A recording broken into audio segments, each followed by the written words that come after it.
There's a very popular book, The Thousand True Friends, that I think you must have read as well. How did you personally build those friends, that core base, so that these people go out and just evangelize on your behalf? We're very, very grateful that people have supported Thank You in the way they have, because Thank You genuinely wouldn't be here without it. I don't want to profess to be some expert at how you build a movement. I just think that people love stories. Humans love stories. As much as we love hearing a story, we actually all really like being part of a story. And I think Thank You it's an invitation to people, and everyone can add a word or a sentence or a paragraph or a page or a chapter to this story. And when we launch campaigns, they're basically a very clear invitation to say, hey, here's where we're at. We're stuck. Or here's where we're at. We've got a massive challenge. Here's a way that you could write a word or a paragraph, or you could come on our journey and your contribution will change things. And it's like we've been building a resume in that. Each time maybe the ask gets bigger and the challenge is bigger. But last time we proved that we can land it and make it work. So I think people love to be part of a story that's working. If they can see, oh yeah, there was a win. Oh yeah, well, I'll get on board next time. And we're very careful how many times we go and ask people for anything. In the back of my head, there's this little rule. If you had a friend that called you every week to say, hey, I need help with this, or hey, did you know at the supermarkets, our product's on special, can you go buy it? After a few weeks, it's just be very tiring. But if we called you once a year, maybe once every two, and said, hey, how you doing? Last time you did this, it was a huge, huge impact. And over the last couple of years, here's what's come from that. Thank you so much. We've got something else coming up. And if you did this, here's what we think could happen. I feel like that second phone call, you'd be up for taking that, even if it did only ring every 1 to 2 years. And so our hope is that when we ask people to do things, it is meaningful. But I think over time, yeah, people have loved this story and that they're part of building it. And I love that your campaigns, they're so unique and they tend to be like a 2, 3 year gap. And you say that you take a while to plan it out because there's a lot of thought behind it. I wonder if you could share, how do you plan a successful campaign? How do you manage the risks that are in it? Yeah. Actually, that last thing you said is the job. So you can have the wild idea and the wild plan. And it's so fun dreaming up a wild plan of like how you're going to change something or create something. But the next job, I don't love the term risk management. And if that's the way your mind is wired, to me, I think risk management, I think the fun police, I just think like, oh, great. We're going to have, like the legal team is going to pull all the fun out of this. And we really super value our legal teams and supporters. What we do is we think about the risks. If this happened, how would we respond? Or what would stop the successful outcome? This risk, this risk, this risk. Okay, how could we manage it? And so then we think about everything, our wording, the momentum we put behind things, the different areas we invest the money in is all in response to us sitting back, wondering and thinking about how could this fail? And then trying to find a way for it to not fail. There may still be a risk. And that's the thing about the Thank You campaigns. They still have an element of risk where they could fundamentally not work. But we have thought through a lot more than people realize. And as we went through that process, we were like, this campaign's not right. Once you really go through the risk management of it all, there has been actually quite a few ideas and things we wanted to do that we haven't done because we sit back going, it's not in line with the brand or our values. It's too edgy. It is disrespectful, or, and there's different layers and filters we put over it. Do you mind giving like a specific example or two, just to peel back the layers and share with us how you thought about a certain thing, how you decided that risk was too great for you to take on?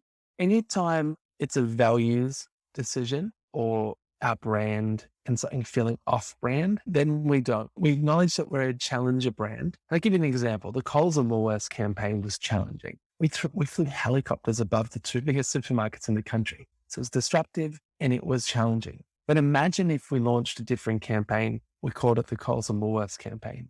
We just came out saying, these are the two biggest retailers in our country. They have done nothing for anybody in comparison to the profits they make. They're big, bad, ugly, dirty. And like we start to sort of tell some narrative and they're the enemy. And so we're going to ask you all to not shop there. Shop online at thankyou.co. Now, could there be grains of truth in different things? I'm sure, yeah. But we can do that in a little bit of an edgy, kind of disruptive way. But We don't need to try and burn the whole system down. And the approach of let's burn everything, that just doesn't feel for us as a Thankyou branded approach. Because I think at the core of our brand is a story. And in our minds, it's a story that everyone can play a part in. And because of that, it would be off brand as sort of a bit of a marketing term, but it would just be incongruent. It wouldn't align with our story to burn someone like that. Together, they could be part of the solution. If they said, no, we're not working with you. And then if we transparently told the story of we invited so-and-so and they weren't up for it, I think there's a line in that might feel okay. But again, we talk a lot about honor. So we do want to find ways to honor and not to tear down. And then that's an example. And this is the stuff we wrestle with. You've talked about the uncomfortable middle. What is that? The middle is this really uncomfortable phase between the idea that you've had and it becoming a true reality and the idea realized, the dream realized. The middle is the longest bit, and the bigger the dream, often the longer the middle. And it is super uncomfortable because it's full of unknown. It's full of things not working and having to pivot. It's the part from A to B. And, we're in the middle right now and we launched a massive campaign. We set out thinking this will be a 100-meter race, but we've been around Thankyou long enough to know it could take longer. And so in our heads, I'd personally mentally prep for it being like an 800-meter race, like a full marathon. And so our middle is like quite significant. You have a start, you have an end. Everyone's clapping at the start, everyone's cheering, you're running quick, the gate just opened. But in a marathon, there is a very large middle. The middle is the job. That's the work. You're going to have to learn to live and not even just survive the middle, but thrive. But if you thrive in the middle, you'll win the race. You'll win that finishing point. And so we've learned a lot about the middle over the years. And even though we talk about you have to get comfortable in it, it still feels uncomfortable. People ask, how are you going? What's happening? And you're like, well, we're not there yet. We can't answer yet. And, it's just it's a real thing. One of the most difficult things, I think, before we talk about your whole moonshot article was that you launched your baby line and was entering New Zealand. And you talked about how both you, your wife, everyone was really, really burnt out. You were almost crushed. I wonder if you could share a bit about that period of time and your reflections. Yeah. So after getting into the supermarkets, it was super cool. But we entered a whole new game with a lot of new players and a lot of new competitors in every category. We were able to sort of fight the good fight, keep our head above water. Then we took on a next campaign called Chapter One, really is what, it was the best and the worst all at the same time, but we launched a book where we invited our consumers to buy the book, fund the future. We said all the profit from Chapter One will fund Chapter Two. And we explained in our next chapter, we were moving into the baby category and into New Zealand. We said we wanted to raise 1.2 million to do both. And in that campaign, we launched this book. And books don't sell a lot anymore. A bestseller in Australia is 5,000 copies. In New York, it's 5,000 copies a week for 3 weeks. That's a New York Times bestseller. Shocked me hearing that. We set this goal to raise $1.2 million, which is a lot of books. We asked our community, we said, buy the book, fund the future. And we launched Chapter One with a pay what you want price, no retail price.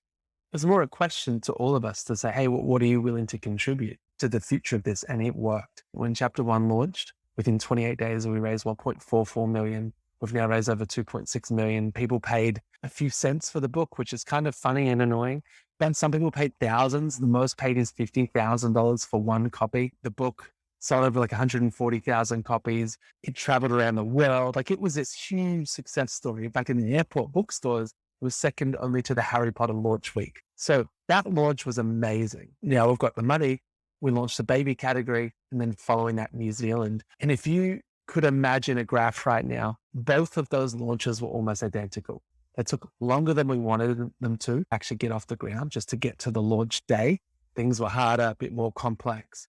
Both the launches got delayed. Then we launched. Both of them were very successful in the early days. In the baby category, we got 10% of the market share in the first few months. Best launch we'd ever done. Huge, really doubled the business overnight. It was a massive deal. But it was as if we'd hit some kind of level that big business really noticed Thankyou as a threat. We've actually heard from people in the industry, in the FMCG, CPG industry, that when you get to 10% market share, you're basically indicating you are not just a small player. You are a threat, and so people will handle it differently. And so in the baby category, we went into like a 2-year kind of price war. And that's what it felt like. Big brands did huge promotions, lots of different tactics. The same thing happened in New Zealand. Everyone were competing with us, and it was so hard. It felt like 1,000-ton of brick came on us, just like falling down. And we couldn't believe it. Thankyou had all of this momentum, and it was like we just got crushed. And if Thankyou can't even make New Zealand a huge success and can't work in the baby category, what is the future of the brand?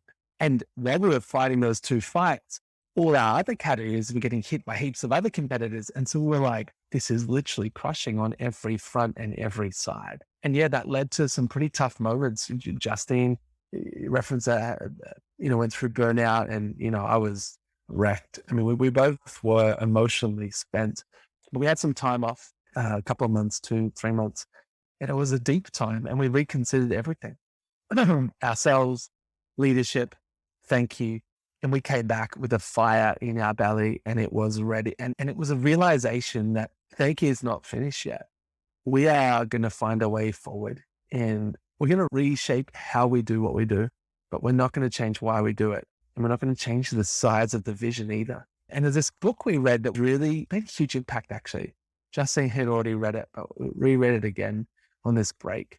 And the leader had gone through burnout, and he was a spiritual leader. He had like 100,000 people in his kind of movement. And he talked about burnout's hard for anyone.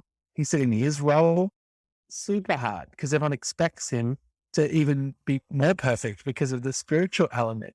And so I kind of felt for him. And he got into hospital in burnout at 6 months recovery, just shocking story. He shared some wisdom, which I think is profound. He said, as a leader, 85% of what you do, someone else could do. Most leaders won't admit to it. 10% of what you do, someone who you hire, train, and apprentice, they could do that, which leaves 5% that only you can do. This is the bit you're born for. He references the 5% that he could do as like his faith, his relationship with his wife and his kids. But then we thought about Thankyou. We're like, hey, in a second, 85% of what we do at Thankyou, there are other companies that do that. 10% of what we do, there are other groups that do that bit too really well. There is like a bit that only we can do. Wow. And so we sat back and we reimagined Thankyou. For those who haven't followed the story, we launched a video in 2020 off the back of the pandemic and off the back of actually a huge year of sanitizer sales. We sold so much hand sanitizer that in 2020, we were able to give a further $10 million profit to our impact partners around the world. If you're not familiar with Thankyou, in our 12-year history, we'd given 7 million. So 7 million in 12 years, 10 million in like a few months. So it was huge. And so we put the challenge out to the biggest companies on the planet. And it was in part because of COVID, but in deeper part was because we had reimagined Thankyou. See, we'd asked ourselves the question, imagine going back into the nappy category, getting 10% market share, but then growing and becoming a major player. What's stopping us? The competition. Okay. There's only 2 massive nappy companies in the world, or diaper companies, depending which part of the world you're from. And we're like, imagine if one of the 2 had the exclusive rights to make and distribute that product. So instead of us doing it independently, we just get them to do it. And under that agreement, they don't own Thankyou, they don't run Thankyou, they just make it in their factory. And therefore that benefit helps secure our position. So now it's Thankyou plus one of the biggest kind of nappy diaper companies in the world turning up to that category. Whoa, that changes everything. What if we had a partner in personal care and then one in food and one in beverage? And as we mapped out the plan, we're like, oh, this is it. And every company is talking about finding purpose and making a difference. We're like, yeah, let's do it. Let's do it. But then also a whole bunch of other companies who we didn't approach who said, hey, we can't do the web, but we could do Europe or Asia or Australia. And we had retailers in Malaysia, retailers all around the world coming forward saying, we want to stock your product. And so we are now in the process of building the global launch plan for Thankyou Personal Care. And it's super exciting, but it all came from being broken. There's an old African proverb that says something like, if you want to go fast, go alone. But if you want to go far, go together. And so Thankyou is really inviting partners to go far together to help end extreme poverty and invite other big manufacturers and other players to help take this idea to the world, and not just in personal care, but one day many other categories too. So from that dark kind of few years in our story has come a great realization and a new way forward. You think it's important to clarify as well that focus on personal care is because you also have left the water bottle Yeah. industry. You actually published this very open article, moonshot article, And I was just wondering what the background story to that was. How long did it take you to reach that decision and share everything so publicly? Yeah, I mean, we've always wanted to have an open and transparent approach. That's what leads to a lot of our communications like that. But we wrestled the water decision for years. It was the beginning, it was the genesis. It also made a lot of money. But from a sustainability perspective, it didn't represent the brand, didn't represent who we wanted to be at all. It was a real disconnect. So we were like this innovative social business, but we had bottled water, which in 2008 was bad, but not as bad as it is today. The solutions we saw, well, they weren't a whole lot better. They were kind of greenwashed, and yeah, some people would clap and say good job, but really those who knew what was going on were like, you're not doing better. And so we made the bold call to pull out of water. When we did that, we left millions of dollars of revenue on the table. And that's why it took so long to wrestle, but we should have made the decision earlier. When we went to New Zealand, we trialed it. Justine, co-founder, she was like, we're not taking water to New Zealand. She was adamant. And it's hard because for me, I'm like, oh, I get it. But it's been such a big part of our history and very profitable. We launched Thankyou in New Zealand without it, and it worked. People bought into Thankyou.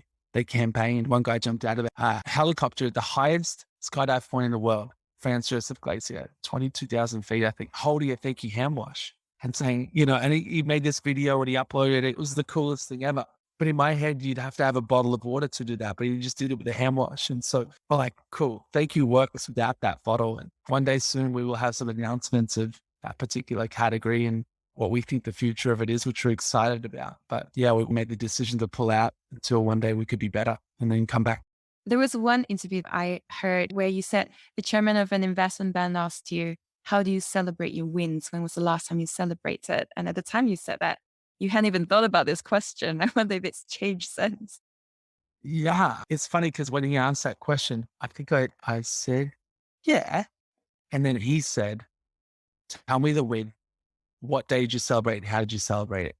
He caught me red handed. I had nothing. And I realized that so much of the journey, I was so focused on the next thing, so focused on trying to further this vision that I would never stop and celebrate. And we never would. And so we have learned to stop and celebrate. So now we do a lot of celebrating. Thank you. And we celebrate big wins. We celebrate small wins. Every week on a Friday, we have Team Thank You, which is a half an hour where we all gather and we celebrate not the big wins. They get celebrated when you land a big deal like that, of course. But these are like the weekly little wins, and we get to celebrate each other, thank each other for different things that have happened. And then we have moments throughout the journey where we celebrate. And it's been a cool culture it makes it a lot more fun and a lot more chill. I was super intense and definitely, yeah, it was a great call out by him. Is there any big idea that you've changed your mind on recently? The biggest idea we've changed our mind on recently is this idea that we must do everything in-house for it to be thank you. So we were building a very big team, 60 people in the house, big level, multi-level office. Everything was kind of in-house. We had a few agency partners, but I think we've realized, we can build thank you together through partnership, not by having it all in-house, but actually by curating the right partners and partnerships. That's a huge thing. It's a huge shift of culture because it means we're not trying to build the next Facebook, 100, couple 100,000 staff inside. We're actually willing to build a thank you network of partners that may still be hundreds of thousands of people, but just not all like working for the same company in the same building or buildings. And that is a huge shift on building. In the early days, I wouldn't have thought you could deliver thank you in that way, but it's a big change in mind and we're very happy with it. We've already seen exponential results in it. I mean, you have had such a long journey, so many pivots, challenges. Do you feel amidst all of that that you have found your why?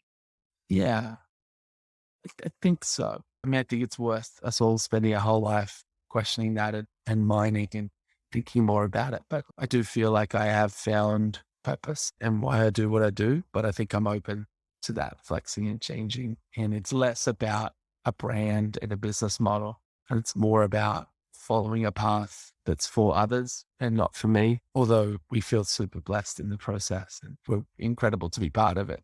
During my research, I came across this incident in 2013. There was this Fairfax article that questioned what you were doing at Thank You.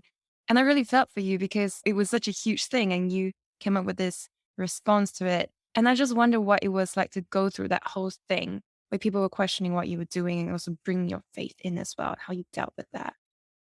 Yeah, the article It's kind of a personal attack Thankyou, and it happens all the time. It's sort of the dark side of humanity. We sort of love to tear down and pull down and look for holes and make up hole. It sucks. But there's a quote that I finished my response back to the article in, and we cleared the air on all these different facts. And I finished the article with a quote, and the quote is from Mother Teresa. She said something like, if people accuse you of ulterior motives while doing good, do good anyway. If people accuse you of doing the wrong thing, and our intention was to do good, we thank you, but do good anyway. And so that's our approach. We're just going to keep doing good. Also, my dad said to me when I was a boy, he said, Daniel, a person of integrity expects to be believed. And when they're not, they'll let time prove them right. And so for me, I'm like, we got time. We're not going anywhere. You can write one article, you can write 1,000 articles, but we'll still be here. We're not going anywhere. We have a mission and we're on it and we're going to complete it. And if you want to drag ourselves or our faith into it, whatever you need to do to sell papers, I suppose we can't stop you doing that, but we're not going to stop doing what we do. And, I just hope in time enough people understand that this is genuine and they help us write this story that we cannot write on our own. So I'm looking at the post that you wrote, and that quote from Mother Teresa says, if you're kind, people may accuse you of selfish ulterior motives. Be kind anyway. You nailed that. Thank you for that. So speaking of mission, what kind of legacy do you want to leave behind? Probably just a couple of thoughts around you can make the ideas and dreams you have a reality. There's got to be a legacy of like, we can change stuff. And you should in the pursuit of helping others and benefiting the world. And so I hope that the legacy is that, like, oh no, you can change stuff and for people versus for self. That'd be cool. And what do you think are the most important qualities of a successful person? I think that you've got to be a problem solver, a really relentless problem solver. I think you have to be humble to learn, humble to be wrong, but then you need a boldness and a boldness to put yourself out there and fail and come up short, but go again. And so that mixture of problem solving and humility to learn and to seek and to get wisdom, but then the boldness to act. I think that's an incredibly important combination.